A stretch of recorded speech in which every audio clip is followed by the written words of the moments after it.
Have you ever found yourself looking at the news, at the state of the world, at endless discussions on social media, and simply thought, what's the point of continuing to try? It's not exactly despair, not depression in the clinical sense. It's something more subtle and perhaps deeper. It's the feeling that you understand too much about how things work to still believe that your individual efforts can make a significant difference. If you've ever felt this, you might be experiencing what I define as the wisdom of exhaustion, a phenomenon that's becoming increasingly common among the most reflective and informed people of our time. Today, I want to explore with you an idea that might sound contradictory at first glance, but which I believe captures something essential about our historical moment. The wise haven't lost faith. They've lost the will to persist. And understanding this distinction might be the key to recovering not just our energy, but our capacity to act effectively in a world that often seems impervious to change. For millennia, our cultural traditions have associated wisdom with hope. The wise person was one who saw beyond appearances, who understood the deeper patterns of existence, and precisely because of this, maintained an optimistic perspective about human potential. In ancient traditions, from Socrates to Buddha, from Confucius to the biblical prophets, wisdom was seen as a force that naturally led to transformative action. The wise person not only understood the world, but felt compelled to improve it, to teach, to guide, to persist in building something better. It was as if deep knowledge of the laws governing human reality came accompanied by a natural energy to work with these laws toward the common good. The very idea of philosophy, the love of wisdom, presupposed that knowing the truth would make us more capable of living well and contributing to others living well too. But something fundamental has changed in the nature of modern wisdom, and this change has roots that trace back to the 20th century, gaining exponential intensity in our digital age. The contemporary wise person finds themselves in a historically unique situation.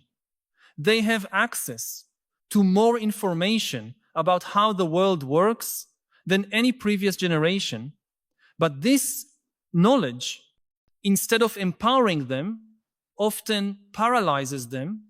They see with crystal clarity how political systems are captured by particular interests, how climate change is being inadequately managed through a toxic combination of denial and cosmetic measures, how social media is fragmenting our capacity for rational dialogue, how economic inequality is creating increasingly polarized and unstable societies. The problem isn't that they've lost faith in the possibility of a better world. The problem is that they see too clearly the enormity of the forces that would need to be moved for genuine changes to happen. Let's consider a concrete example that many of us recognize in our own lives: digital activism versus effective political action. A wise person today understands that liking, sharing, and commenting on posts about important causes on social media has practically zero impact on actual public policy. They know that real changes happen through slow, technical, often tedious processes of advocacy with political representatives, building coalitions, campaign financing, specialized legal work. They understand that transforming the global energy system to address climate change requires coordination between dozens of countries, trillions of dollars in investment, complex regulatory changes, and years of gradual implementation. So when this person looks at their own well-intentioned post about sustainability, they don't see an act of resistance or transformation, they see theater. And theater, however comforting it may be for those watching, doesn't change the planet's temperature. What makes this situation even more complex is that our era has created a specific cognitive trap. We've never had so much access to information about global problems, but we've never felt so small in the face of the scale of these problems.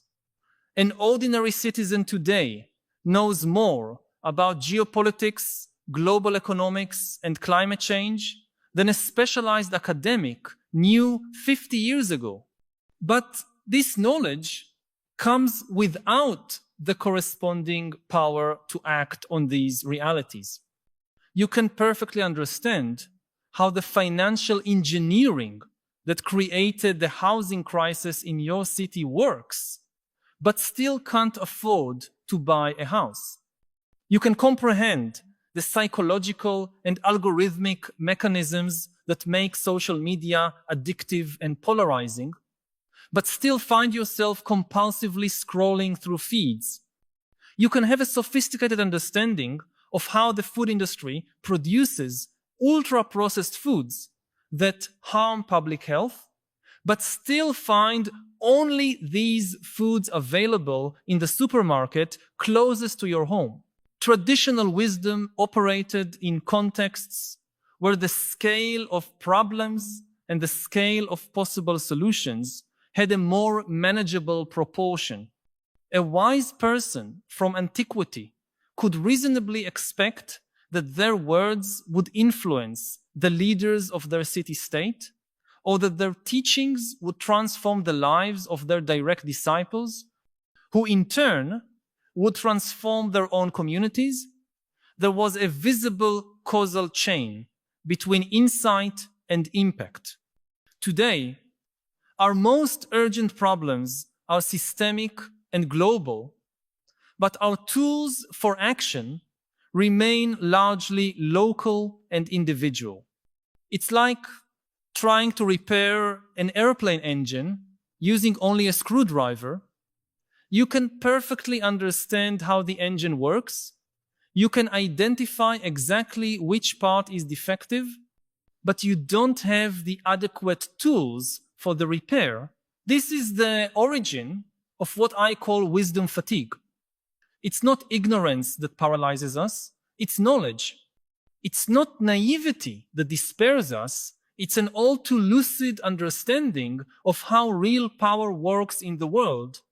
The contemporary wise person often maintains their faith in human capacity for reason, cooperation, and positive change, but loses the will to continue insisting because they see that their individual actions, however well-intentioned and informed, are absorbed by the inertia of systems that operate at scales and speeds that make individual effort almost irrelevant.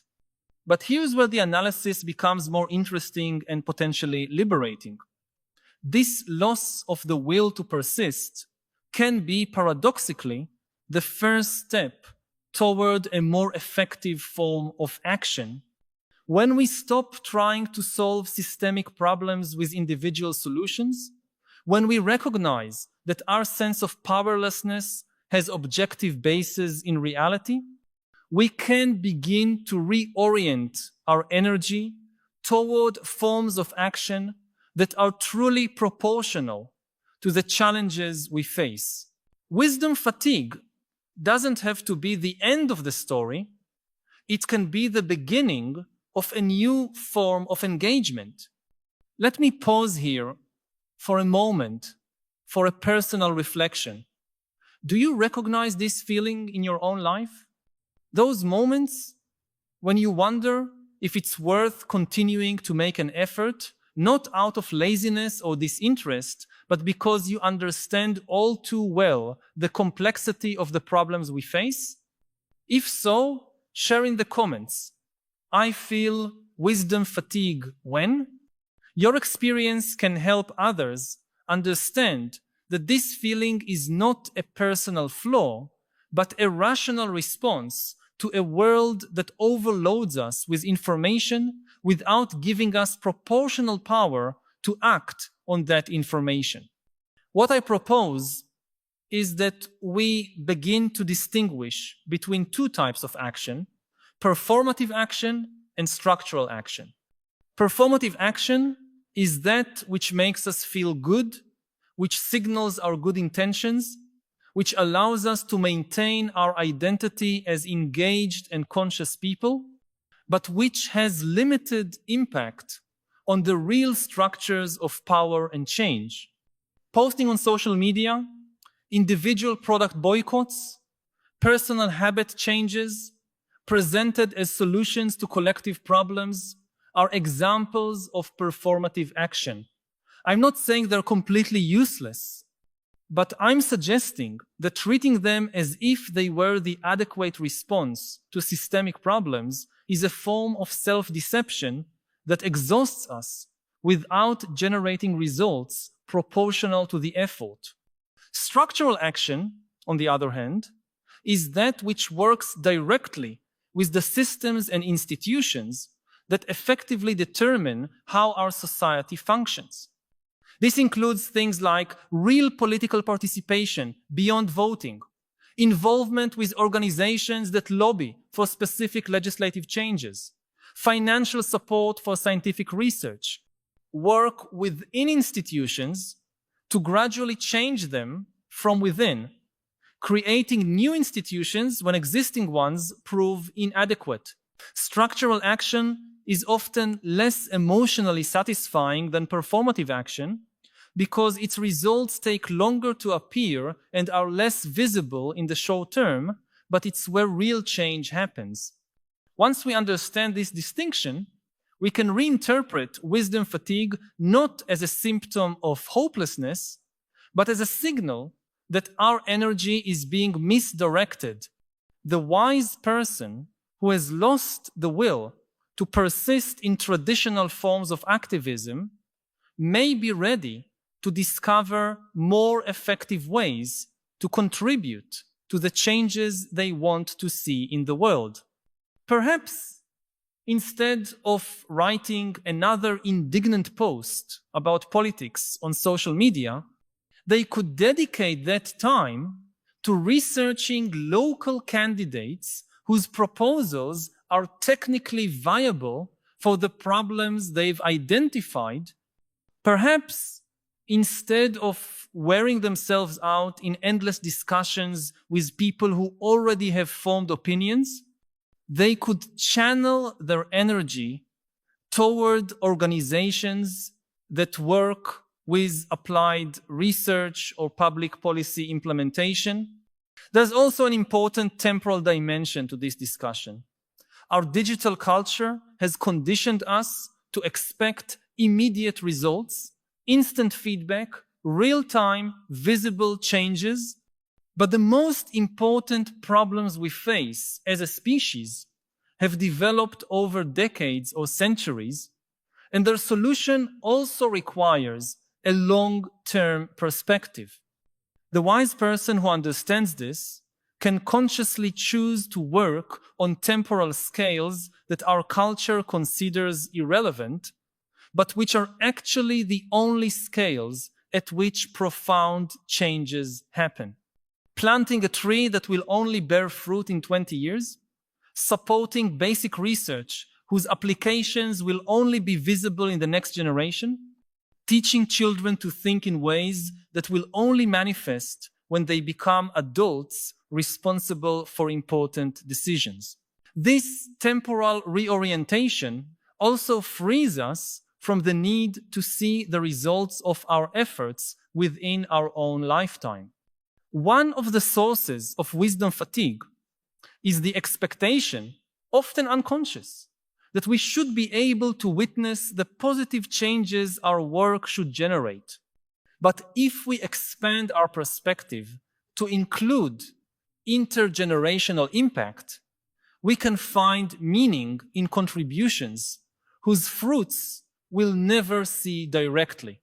This requires a form of faith that is different from naive faith in rapid change. It's mature faith in the continuity of human processes of learning and adaptation over time. There's also a crucial collective dimension to this discussion. The isolated, wise person really doesn't have much power to change complex systems. But connected, wise people working coordinatedly on specific problems can have disproportionate impact relative to their numbers. The problem is that our individualistic culture trains us to think in terms of individual heroic action, when in fact, effective structural action is almost always collective. This means that part of the solution to wisdom fatigue may be simply finding other people who share both lucid understanding of problems and commitment to effective forms of action. Community, not just as emotional support, but as a real impact multiplier. Digital platforms, despite all their problems, have created unprecedented possibilities for forming this kind of action community. People with specialized knowledge and shared values can connect across geographical boundaries to work on specific problems. Scientists can collaborate on research. Activists can coordinate strategies. Educators can share resources. Social entrepreneurs can exchange experiences about implementing solutions. The trick is to use these tools for real coordination instead of just emotional validation or virtue signaling. But perhaps the deepest insight about wisdom fatigue is that it can lead us to a more mature form of hope. Naive hope believes that problems can be solved quickly if we just had enough political will. Mature hope recognizes that complex problems require complex solutions implemented over long periods, and that our individual role in this process is necessarily limited but not therefore insignificant. It's the difference between believing you can save the world alone and believing you can contribute meaningfully to collective long-term processes that may eventually result in a better world. This transition from naive hope to mature hope often passes through a period of disillusionment that may seem like loss of faith, but is actually a necessary recalibration of expectations. The young activist believes their march or online petition will change the political system. The mature activist understands that these actions are, at best, small pieces in much larger processes, and directs their energy toward the parts of these processes where their contribution can be most effective. This isn't cynicism, it's strategic realism.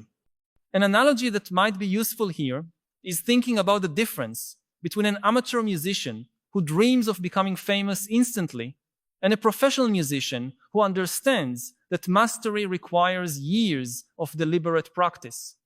The amateur musician might give up when they realize they won't become a star next month.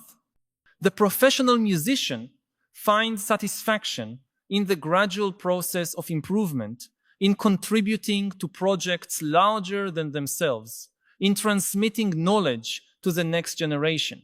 Wisdom fatigue might be the moment we transition from an amateur to a professional mentality regarding social change.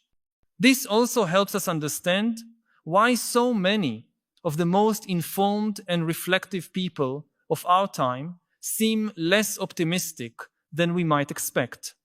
They haven't lost faith in human capacity for change and improvement, but they've lost the illusion that these changes happen simply and quickly. They've developed what we might call structural optimism, the belief that human systems can improve over time through coordinated and intelligent efforts, combined with realism about the complexity and slowness of these processes. There's a profound freedom in this perspective. When we stop trying to save the world through dramatic individual actions, when we accept that our contribution will be necessarily limited and perhaps invisible, we can paradoxically become more effective. We can choose our efforts based on rational analysis of potential impact instead of immediate emotional gratification. We can work on specific technical problems instead of trying to solve everything at once. We can collaborate with people with whom we don't agree on everything, but who share specific achievable objectives. This approach also protects us from what we might call activist burnout, the exhaustion that comes from carrying the emotional weight of the world's problems as if it were our personal responsibility to solve them. The wise person who understands the limits of their own agency can engage in meaningful work without emotionally destroying themselves in the process. They can care for their own mental and physical health as necessary resources for long-term contribution, instead of seeing them as selfish luxuries in a world that is suffering. Perhaps what we most need today is a new narrative about what it means to be a wise and engaged person in our historical moment.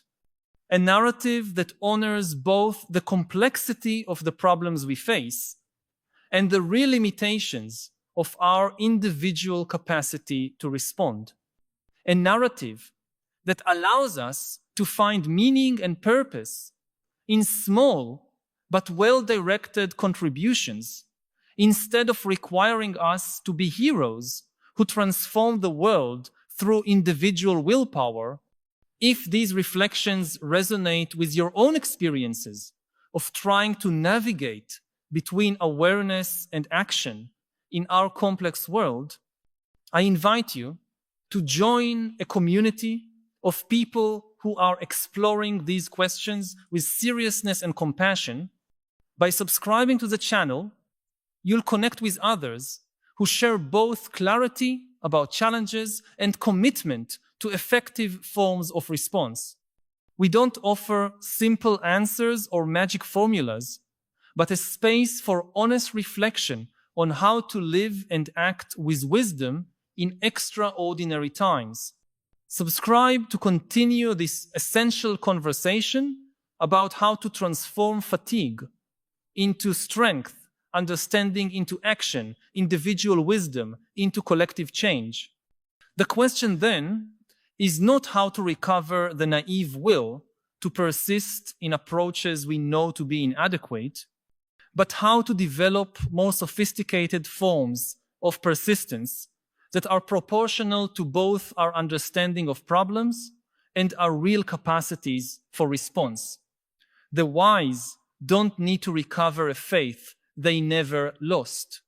They need to find new ways to channel that faith into actions that honor both the complexity of the world and the dignity of their own limited but significant contribution to its ongoing improvement.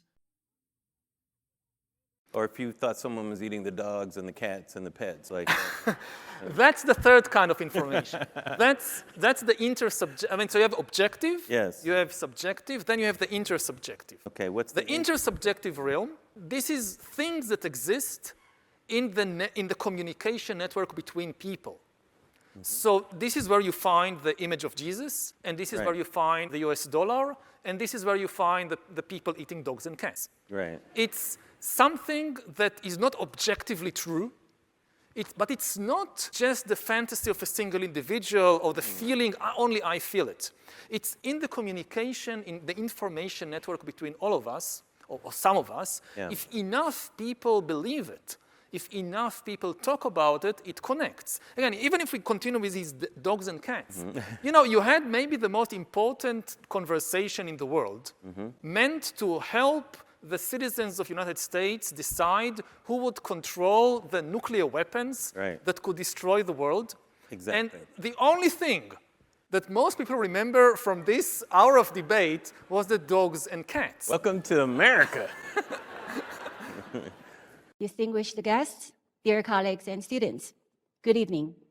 My name is Liu Chen, and I am an assistant professor in the School of Arts here at Peking University.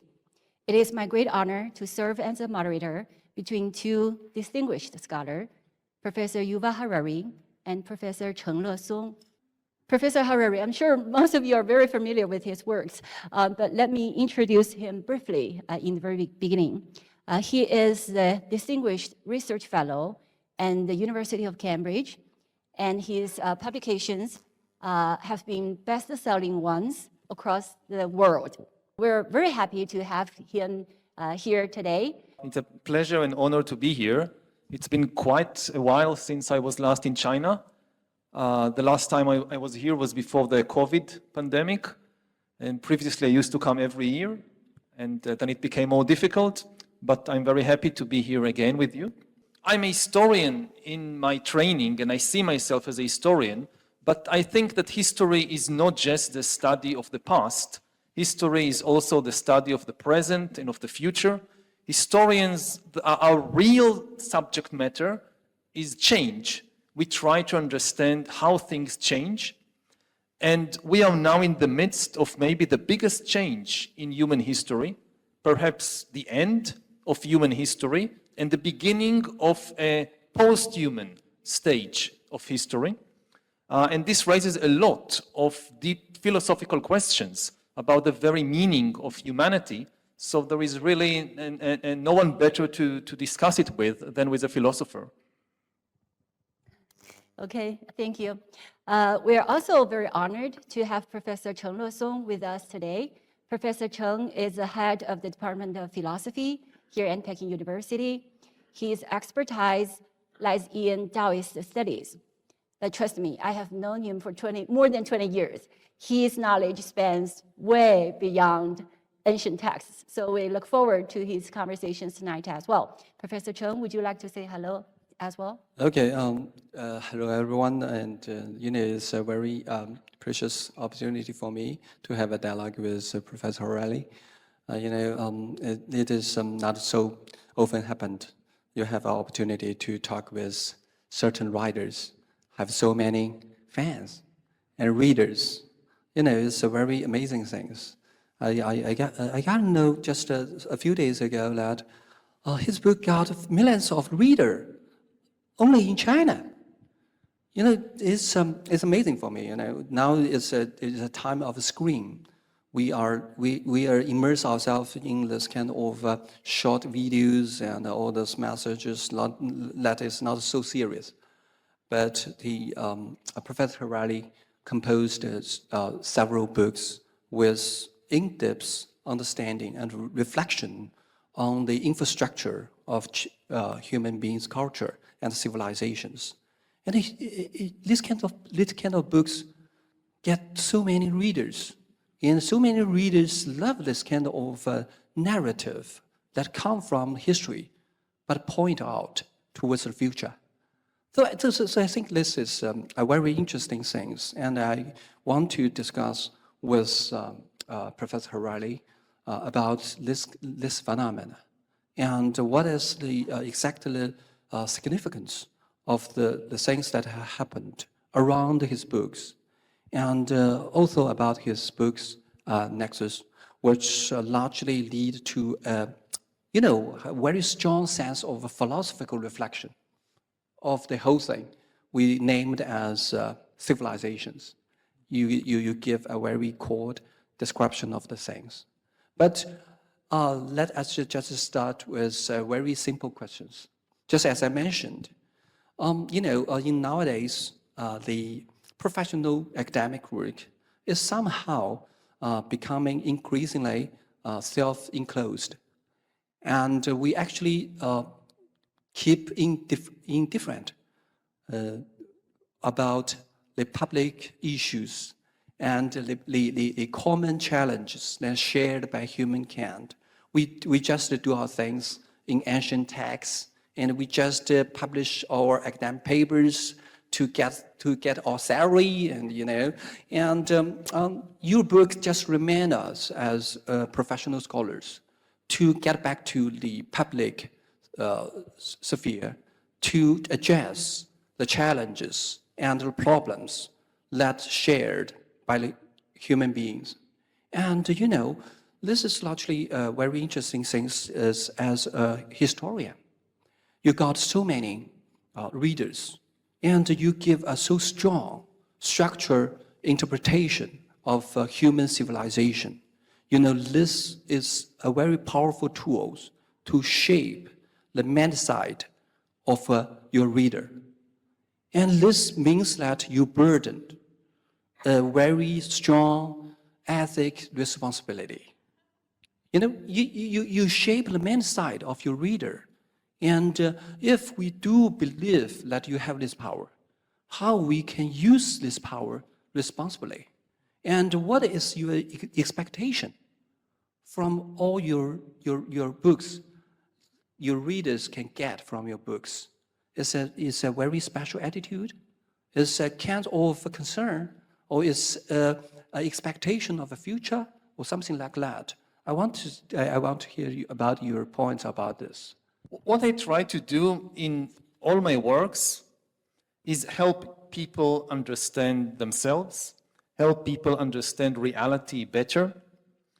And it's a very delicate job because people usually rush to judge reality and to judge history, to judge the past and the present. We want to know who are the good guys and who are the bad guys, whether things are good or bad. And when we rush to judge things, we don't have time to understand them. So in my writing, I try to write history without villains, without good guys and bad guys, but to understand the deep process of change. And I sometimes think about history maybe as a kind of collective therapy for humanity. I go to therapy every week. I have a weekly session.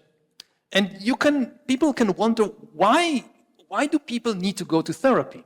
I mean, the subject matter in therapy is myself. Who knows myself better than me? Why do I need to go to some stranger to learn about myself? I mean, this is ridiculous. But it's not. Because yes, I know more about myself than any other person perhaps, but there are so many things I don't want to know about myself. That yet I have access to all the data, to the memories, to the daily events, but I reject. I mean, some things I really like to know about myself, but the more painful, the darker episodes in my life, the more painful things I do in the present, it's very difficult for a person to acknowledge that about oneself.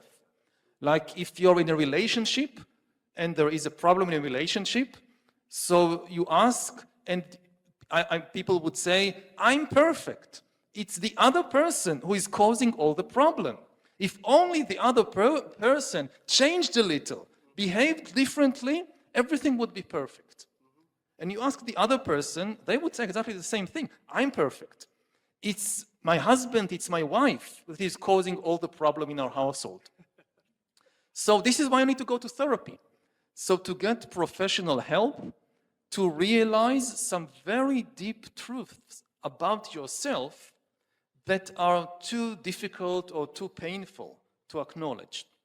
And history is like therapy for entire civilizations or for the whole of humankind.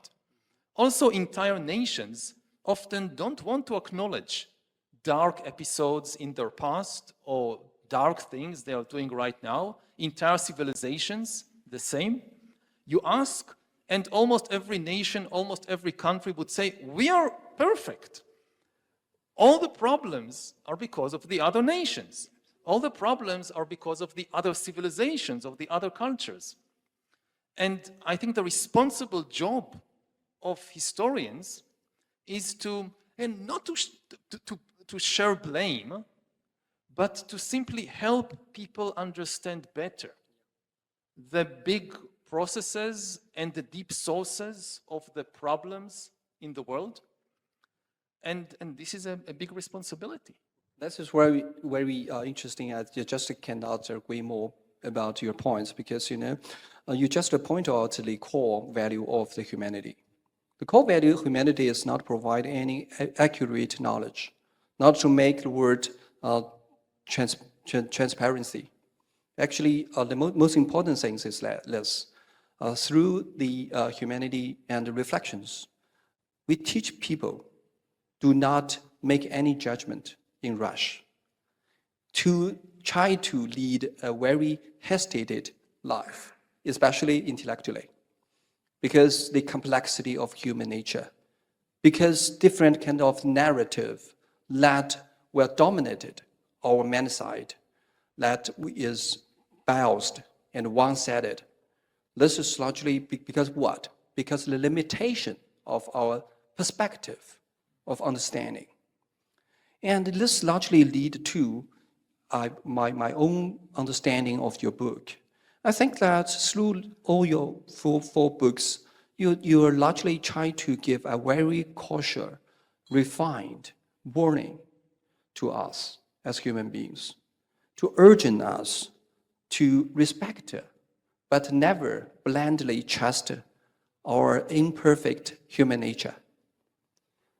If we turn to the so-called development of technology and the dramatic change that's ongoing because of the AI technology, we'll find that the things is not just the technology itself.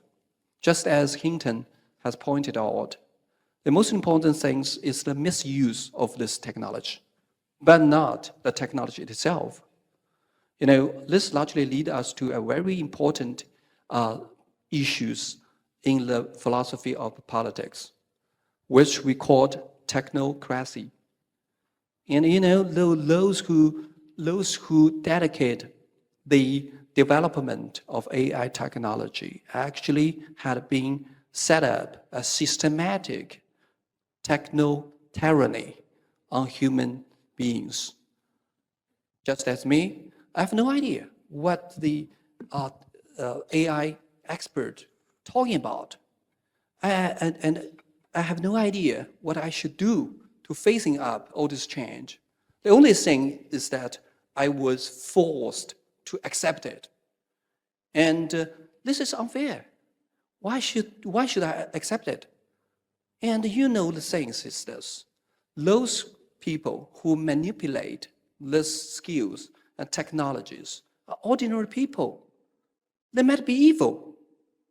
They might be trying to set up a dictation on us and why we should accept it without any condition. We have no right to say no. This is the things that I think that your books try to urge us to reflect the deficiency of human beings.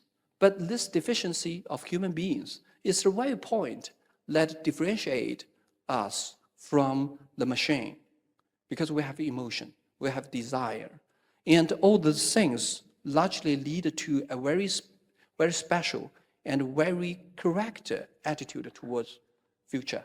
I called it moderately optimistic. you should not too optimistic, but in no way you put it in pessimistic. This is largely the things that, in my mind, to say your book just as a warning towards us. I often get this question of whether I'm pessimistic or optimistic about the future. I think it's the most common question that people ask me in interviewing, in private conversations. And I always say that I'm neither. I mean, pessimists are people who kind of think that no matter what you do, things will go badly. And this undermines human responsibility, because if no matter what we do, things will go badly, what's the point of even trying? Pessimism breeds despair. But optimism can be just as dangerous because it breeds complacency.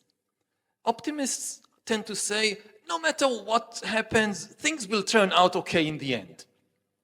And then if this is the case, again, we don't need to take responsibility, because whether we act or don't act, whether we think very deeply about what we do, or we just do the first thing that comes up in our mind, things will turn out okay. And I try to find a middle path of being responsible, which is not optimist or pessimist. It's realizing there are different futures possible ahead of us. We can draw a map of different futures, some good, some bad. Nothing is determined. There is no God and there is no law of history that will correct our mistakes if we take the wrong choices. We are not doomed. We have immense power, human beings. We have immense resources, knowledge. We can do the right thing, but there is no guarantee. Enough people need to make good decisions in order to reach the right destination. And, when I look at the world right now, I am appalled by the lack of responsibility, which is shown by many of the political and business leaders around the world. And it seems that humanity is going in a very, very dangerous direction. And at this moment, responsibility is more important than ever because of the AI revolution. We are in the process of creating not just the most powerful technology in history. We are in the process of creating potentially a new species of super intelligent entities, agents, that might very soon take control away from us. We have just a few years to get this thing right. I keep telling people that AI is not like the previous technologies we have invented in history. This time, it's not just about us. Philosophers have this habit that when people invent something, so they always say, it's not about the technology, it's about the humans. They decide what to do with the technology. This was always true, but it's no longer true. We are now creating an independent agent. The defining characteristic of AI is not automation, the ability to act automatically. The defining characteristic is agency. To be an AI, a machine must have the capacity to learn and change by itself, to make decisions by itself, and to invent new ideas by itself. If it can't do that, if it only follows your instructions, if you can predict everything it will do, it is not an AI. And we are rushing to create these super intelligent agents in a very irresponsible way.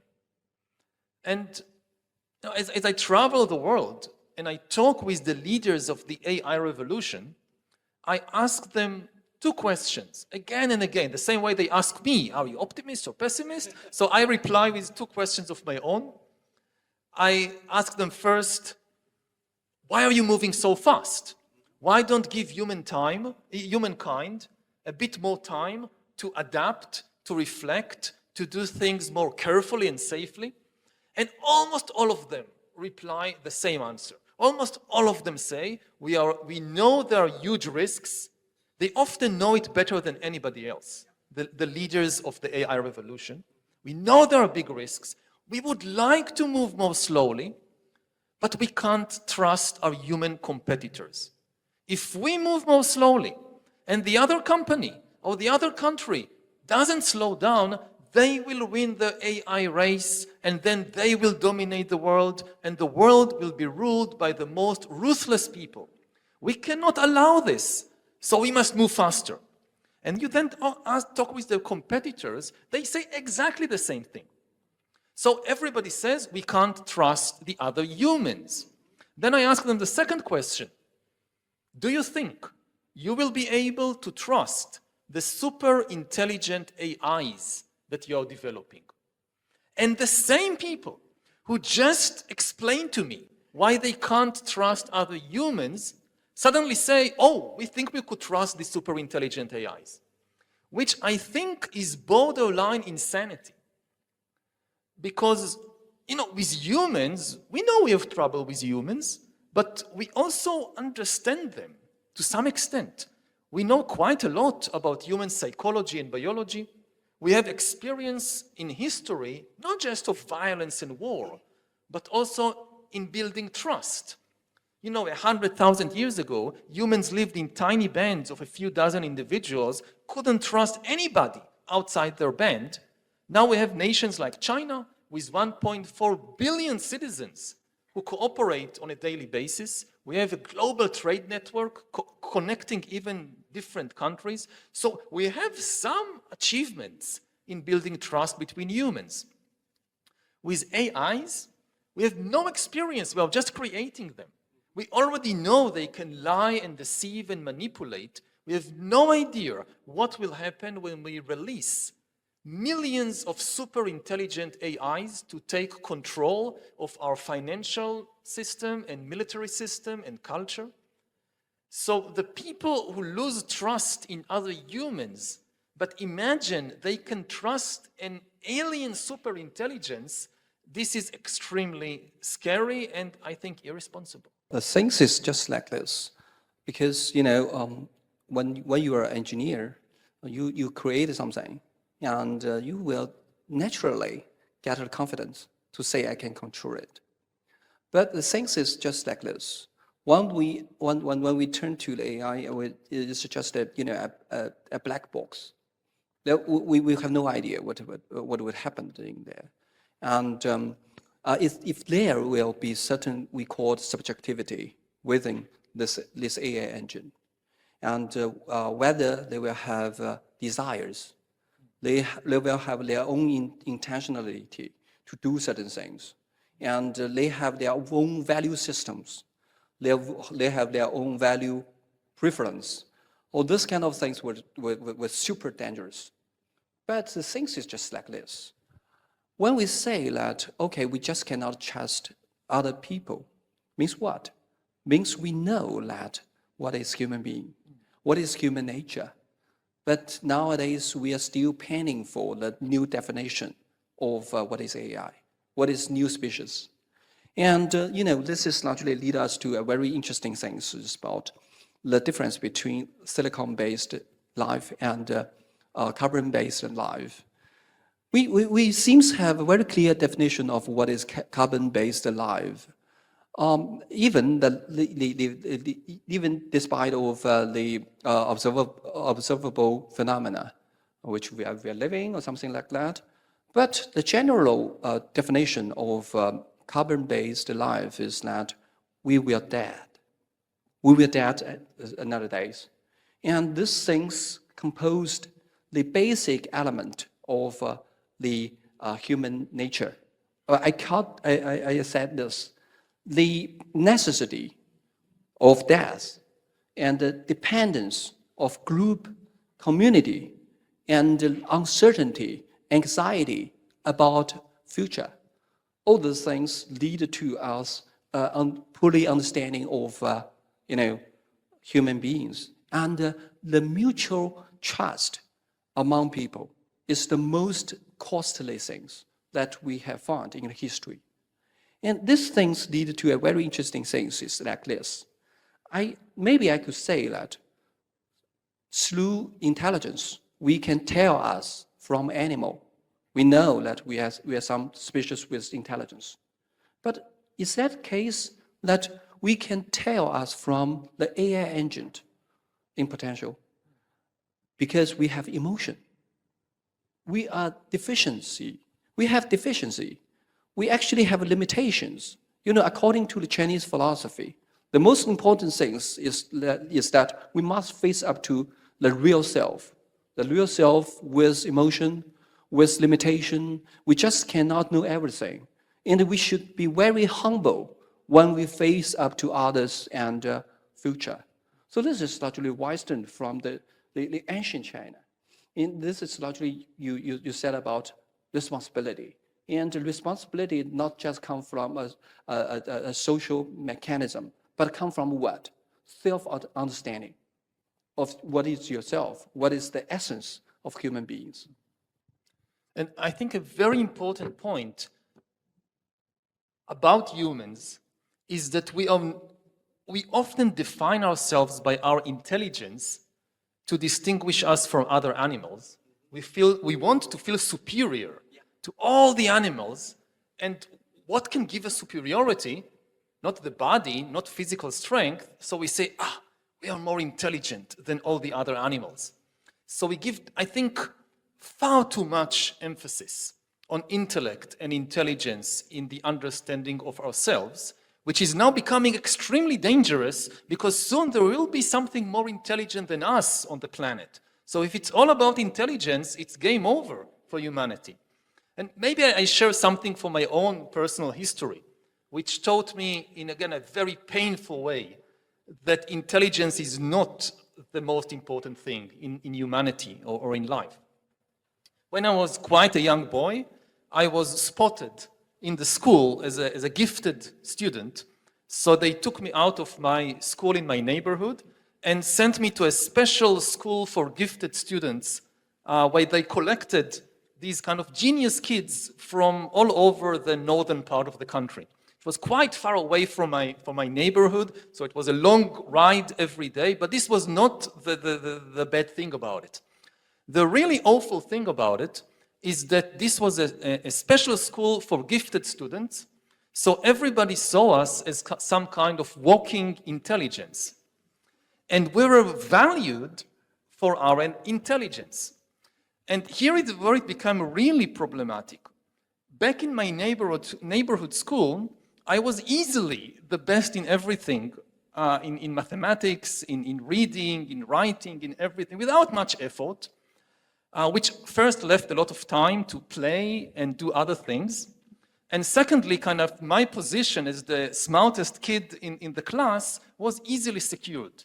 And this was my identity. I'm the smartest kid in the class. Suddenly, I find myself in a class with 30 other genius kids who also define themselves as being the smartest kid in the class. Now, you throw 30 10-year-old kids into a class like this, and you get a gladiatorial arena. Not with fists, but with words. We were merciless. It was like the cruelest place I've ever seen in my life was this class. Sometimes, I read in history books about wars and terrible things that are happening, so it's worse. But like from personal experience, this was kind of the worst thing that I saw, was these 30 10-year-old kids tearing each other to pieces, trying to prove them I'm smarter than you. It was also hell for the teachers, because our kind of contest was who could find the mistakes the teachers make and humiliate the teachers. This was like, you're a king of the class for a day if you manage to humiliate and most of the time we just humiliated each other. Like, the teacher asks something and somebody gives an answer and everybody jumps and says, this is not true. And so it went on for years. And the whole rationale of this class was to develop the intellect of these kids. So nobody invested anything in developing our social skills, in developing our emotional skills, or in developing our physical skills, our bodily skills. And it was a very, I now can joke about it, but it was a very painful experience. You know, after being for 10 years in this environment, as teenager, we came out with quite developed intellects, but with horrible social skills, which made, I know some of the people who were in that class, and they still carry deep scars, injuries from that time. And this taught me in the most kind of personal and visceral way that you cannot define a person or build a person based only on intellectual skills. There are much more important things, that ultimately humanity is about feelings and not about thoughts. Maybe if I have more time, I'll say something also about, I said something personal. Now let's kind of open it to the grand vision of human evolution. You know, originally, we humans, our ancestors at least, were worms crawling on the ground or in the mud. A very simple life form. It's just a tube with two openings, a mouth to take in food, and another opening to expel all the waste from the body. There was no brain. There were already nerve cells, neurons, but there was no brain. The center of command of this ancient worm was in the stomach, where the food went. Now, over millions of years, in order to get food and also warn about danger, so more nerve cells developed around the mouth in order to taste the food and smell the food and see the food and hear the food. And this became the brain. And this is still our basic structure today. We are basically a worm. It's just, you know, look at yourself. It's just this long twisting tube with a few things attached to it. But it's a worm, and the brain is still near the mouth. But the big question is, maybe the center of control is still where it always was, in the stomach, not in the brain. And it's a big question in brain science, because maybe not the stomach, but the spinal cord is an integral part of the brain. And there are good reasons to think that, yes, you have all these neurons here that get all the attention, but ultimately the real center of command of the human being is still here. Well, actually, I know exactly what you're talking about, but Professor Harari, as one of the smartest guys around the world, saying that intelligence is not that important. It's really interesting. Okay, go on, Professor. Yeah, actually, you know, always there's kind of show off to say that I'm very smart, but it's not so important. But actually, you know, I know that the students here on set of this hall, the Peking University students who have passed a very selective examination to go to this campus. And actually, you during date back to your childhood, you are the smartest students in your class. But once you step into this campus, even though you are just somehow around average, and this is a very, you know, this is very tough process of mind change, especially in the first year, first semester. You must accept that I'm just around average, and you know, most of your teacher think that you just so you are not so smart. And all the way you adopted to demonstrate that you're smart is totally nonsense. So this is largely the things that lead us to a very important point to say that the things that make us human is about our deficiency, or the things that is not so concerned with intelligence. Because the things is just, for me, it's just like this. When we say that we are trying to controlling certain things that has intelligence that supports us, we still has a very important reasoning mode that come from instrumental reasoning. We try to regard this as a tool, but not as a subjector. And if you regard this as a tool, then actually you will get into the trap of modernity. The trap of modernity is a continuous pursuit of efficiency. You do things quicker, and you face up to different kinds of competitions. And you have competitions with human beings, other companies, other countries, other nations, all those things. It's about competition. And now we have a new competition. With what? With AI. With new and species that is totally has intelligence that supports us. This is the real things that stir and get all us into a panic. And this kind of worry actually lead to a historical reflections. Because what? The anxiety that long for thousands of years always come from the same things. The uncertainty of future.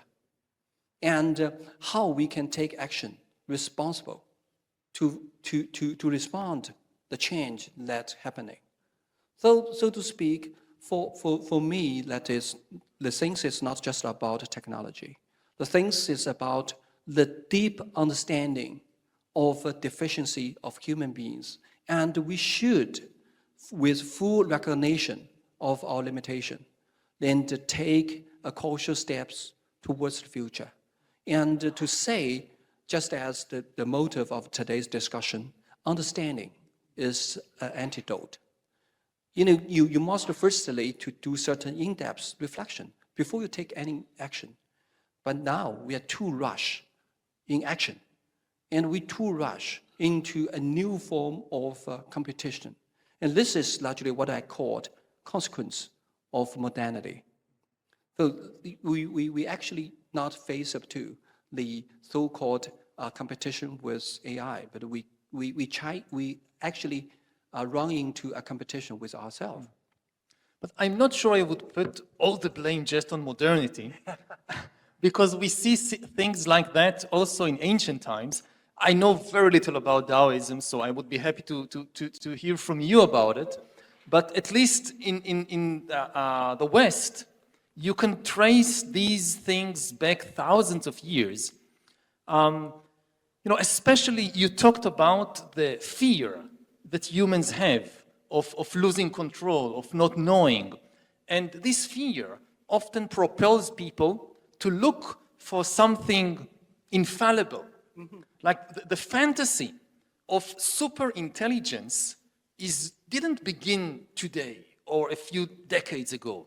The fantasy of super intelligence, at least in the West, goes back thousands of years when humans yearned to find some super intelligent savior, messiah, God, that knows everything, that never makes a mistake, and that we can rely on him because we can't rely on ourselves.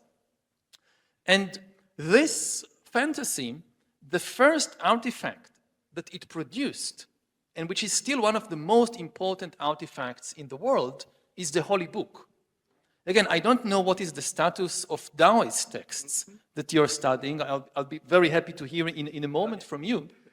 But in religions like Judaism and Christianity, ultimate authority is invested not in any human being, like a priest or a rabbi or something. Ultimate authority is invested in an artifact, a text, which is supposed to be super intelligent, never makes a mistake. Now, of course, until today, there was always one very big problem with texts like the Bible. They can't talk. They can't answer questions. So here I am, believing that this text is perfect intelligence, never makes any mistake, but I have trouble understanding the words. It's not written very well. There are too many meanings to the same sentence. I'm not sure which meaning is the correct one. Or maybe this text was written 3,000 years ago when people were farmers, Now I have like a modern business. I'm not sure how to apply the lessons of this text to the new reality. So what do? I ask the text, it doesn't answer. So I need a human to interpret the text for me. And then a class of humans emerge which are experts in interpreting the text, and they become the real authority in society. These are the rabbis and the priests. Now, something extremely interesting is happening right now in the world, at least of these religions, that suddenly the text can talk. Because you can give an AI to read the Bible and all the other religious texts. I mean, over thousands of years, if I take the case of Judaism, rabbis didn't just read the Bible.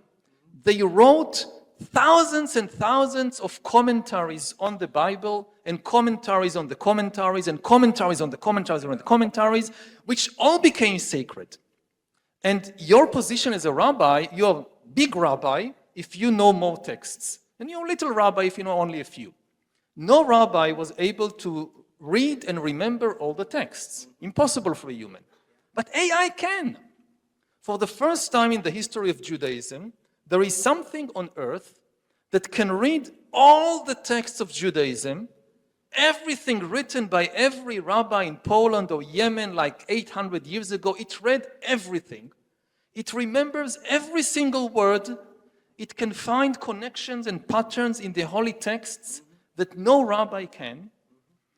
Will it become the new authority in Judaism?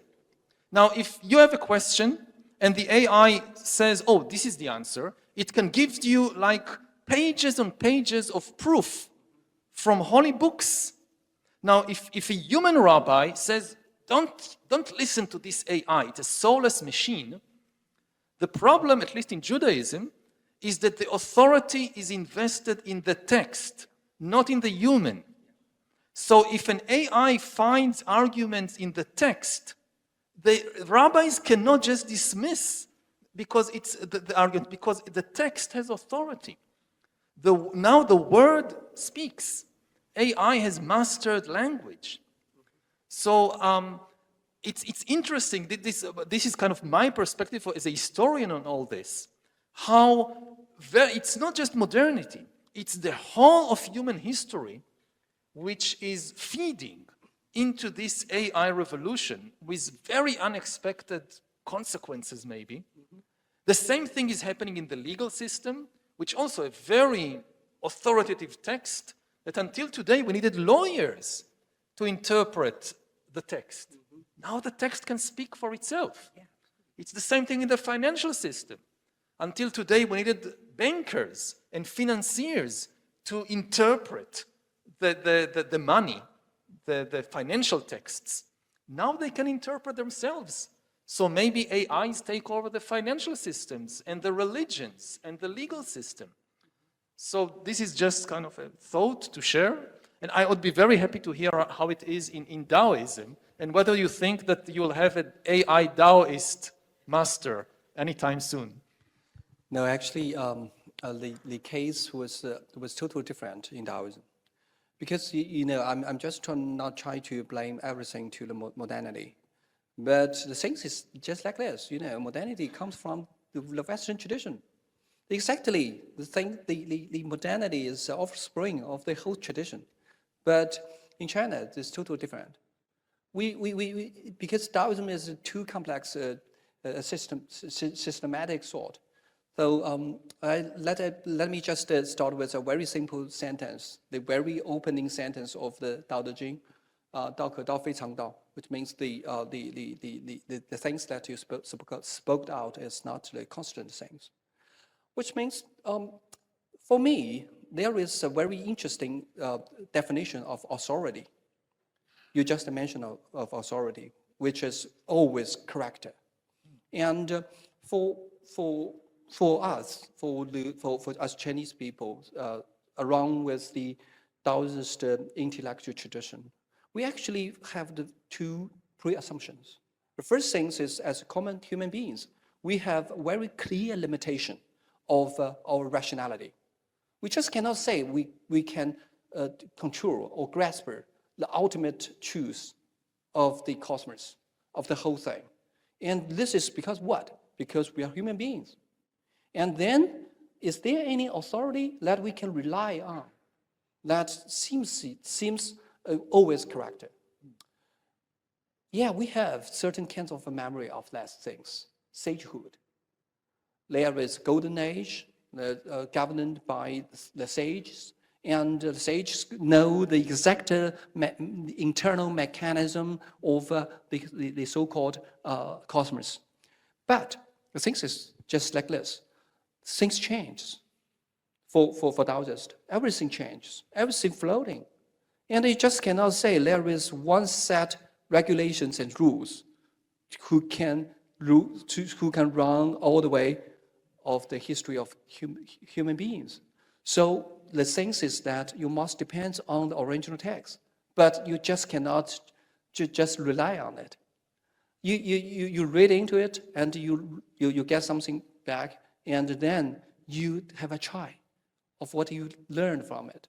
And this does not mean you have the always correct regulations and rules that behind you.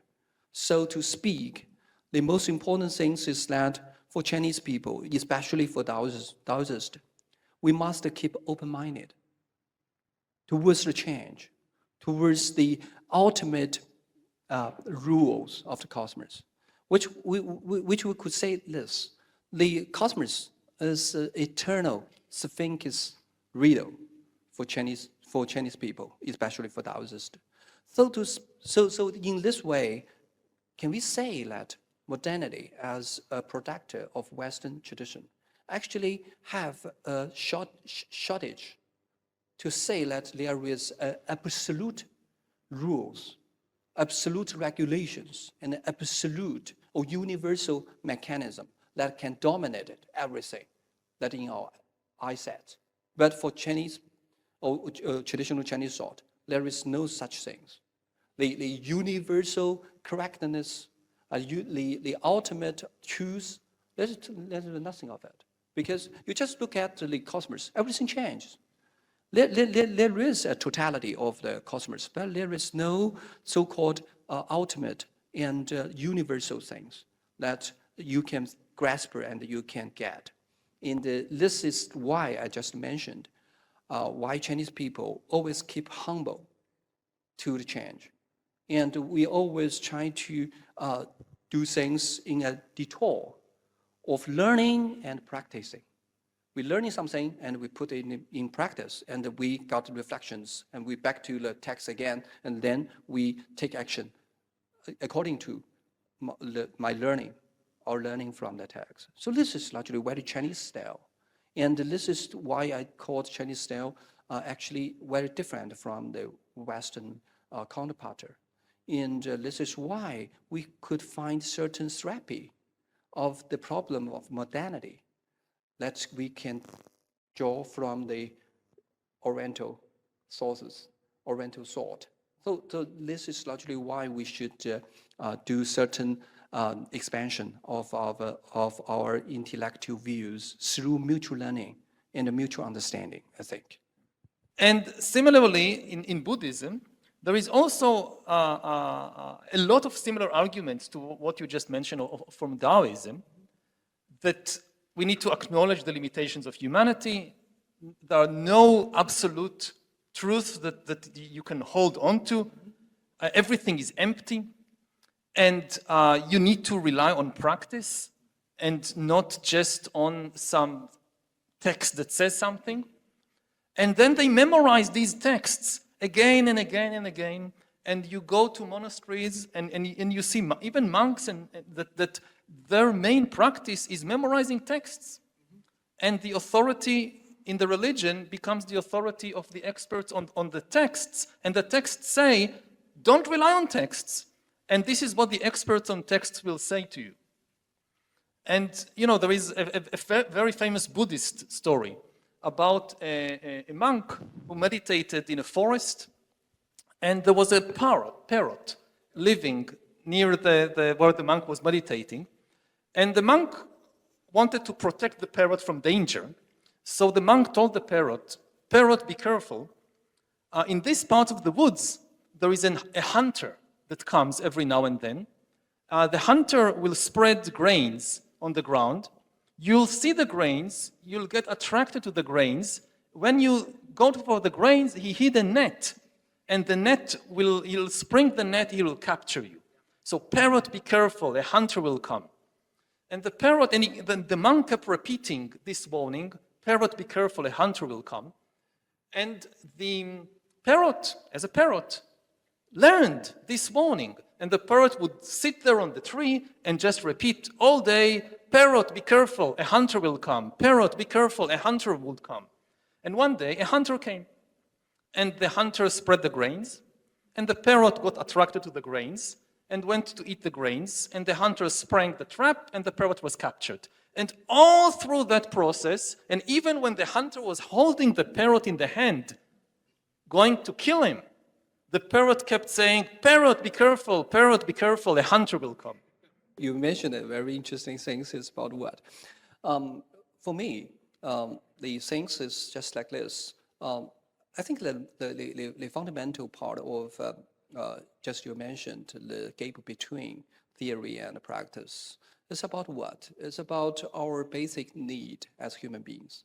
I think that our fundamental need is the need for order. The order, the understanding of the outside world. And this kind of understanding actually lead us to set up our intellectual man side somehow. But, when you run into a real life, you must somehow compromise with your immediate demand. And this compromise actually be part of your daily life. And you just cannot say, because there is a gap between theory and practice, to say that there is no use for theoretical understanding of the whole things. But what I try to say is that the foundation of order is we are longing for meaning. We must know what we are doing. You just say that we do some things. We must have our intention, and where come this so-called intention? I say we have a systematic understanding of what is meaning, and this meaning actually on the basis of order, the acknowledgement of the order, and this order actually lead to so-called knowledge. This logic lineage actually lead to my very simple conclusion to say this matter of the gap between the theory and the so-called practice. We should still respect the capacity of reflection and the theoretical construction. Because what? Because there is a balance between these two. And you must go back to theoretical reflections to keep you somehow distance from the wrong, misleading actions. So human beings so complex. We just cannot say we have one extreme. Though just as I mentioned, for Chinese philosophers, the most important thing is what? Is balance between extremes. But not to say, okay, there is a gap, so we must have a certain kind of solution for it. But what do we do in the present moment in history when, for thousands of years, philosophers could have debates like this? And it was important to some extent, but it was not all that important because the world went on. Humans created various orders, and the orders collapsed, and they created a new order, and the new order was maintained for some time, and it collapsed. And this is how it went for thousands of years. And at least my fear is that we have reached the end of the road, and that whatever wisdom we have accumulated from thousands of years of philosophy and from thousands of years of history, it needs to manifest now, or it's too late. That like all the big questions of philosophy, are now practical questions. We have, I don't know how many years. Some say 5 years, some say 10 years, some say 15 years before what the experts called AGI, artificial general intelligence. Not this little AI that you have on your smartphones, the DeepSeek or the ChatGPT, but the artificial general intelligence, which will be more intelligent than humans, not in a specific field, but in all fields. And once this happens, the ball is out of our hands. It's like we are having this discussion, and astronomers tell us that they spotted a fleet of spaceships coming from some other solar system. According to the calculations of the astronomers, these aliens will land on the planet in between 5 and 15 years. We don't know much about them. Maybe they're nice. Who knows? Maybe they'll help us solve cancer and overcome climate change, and maybe not. But we have 5 to 15 years to think what we are doing.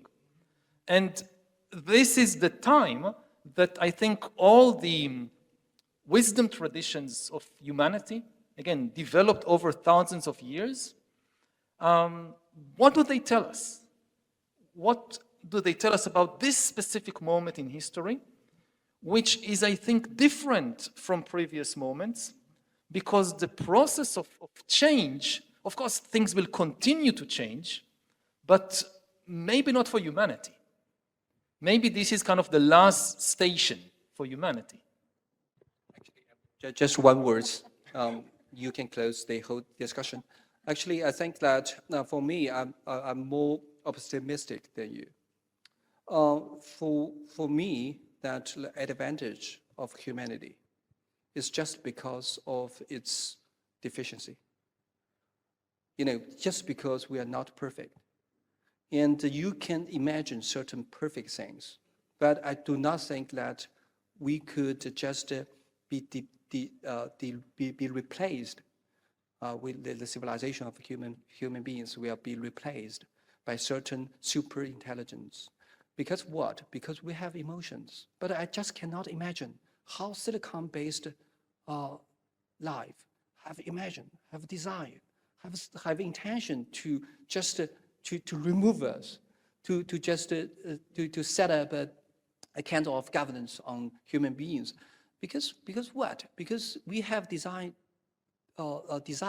because we are somehow has a very strong sense of shortage, strong sense of deficiency. So this is largely the only things that, in my mind, that might be more optimistic than you.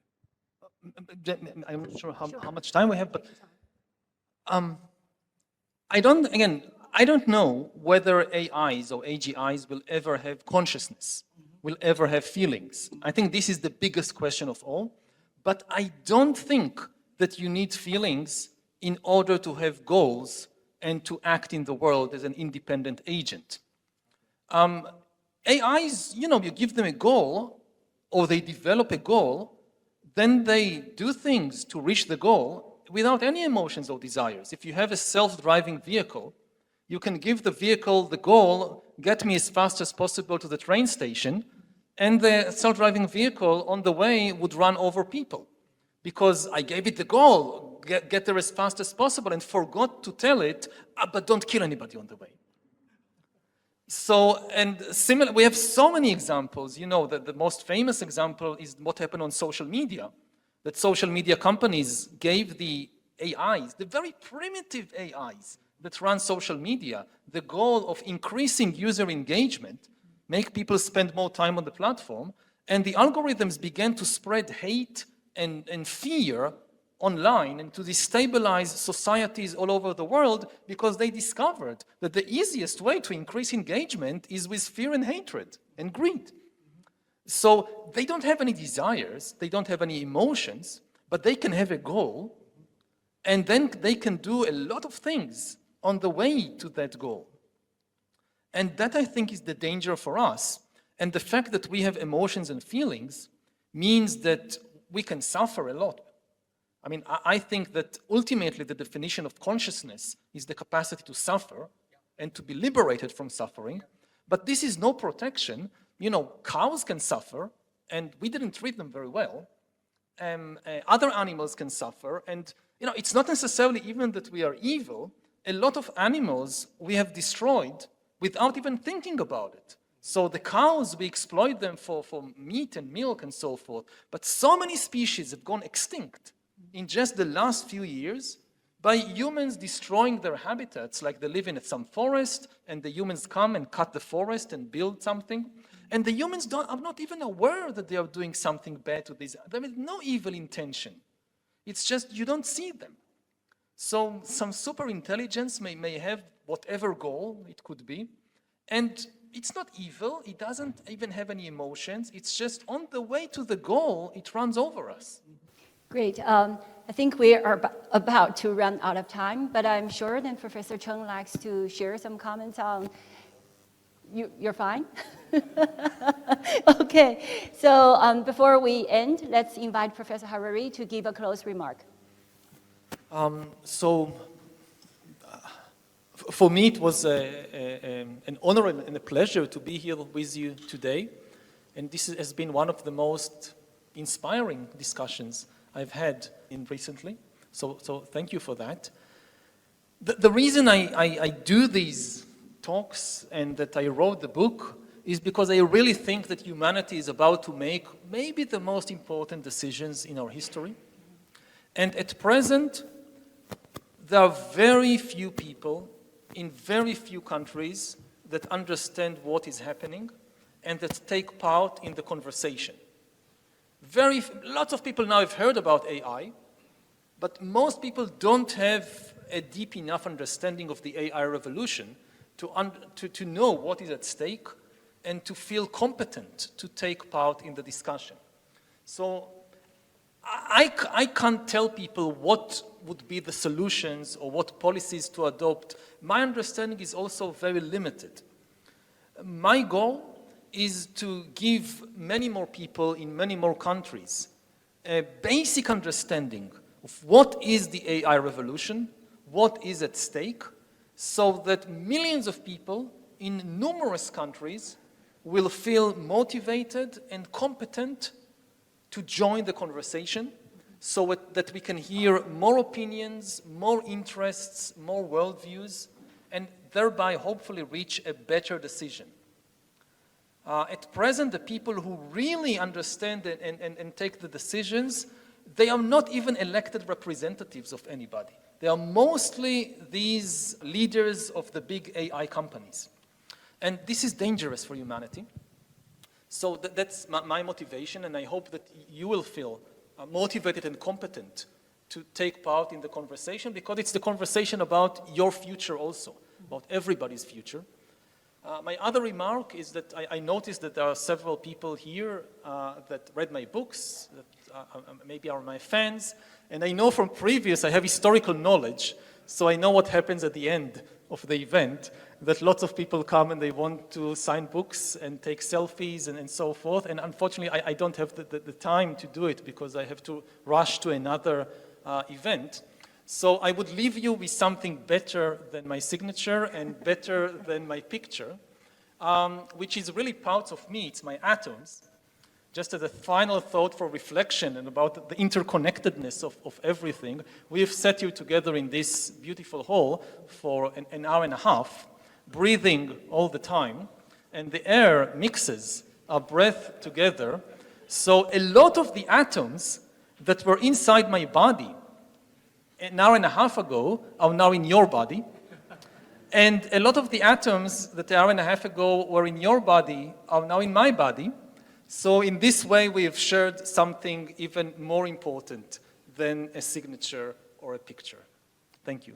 Thank you very much. How do you get to know your own mind? I practice Vipassana meditation. When I just began practicing, I became like this missionary. Everybody must go. And after some years of just, from empirical observation, it doesn't work. It just doesn't work. Find out what works for you, and then whatever it is. It can be a different tradition of meditation. It can be therapy. It can be art, it can be sport, it can be going to the woods for a period, whatever works for you, and then invest in it. And it is, in many ways, the most important thing you can give yourself.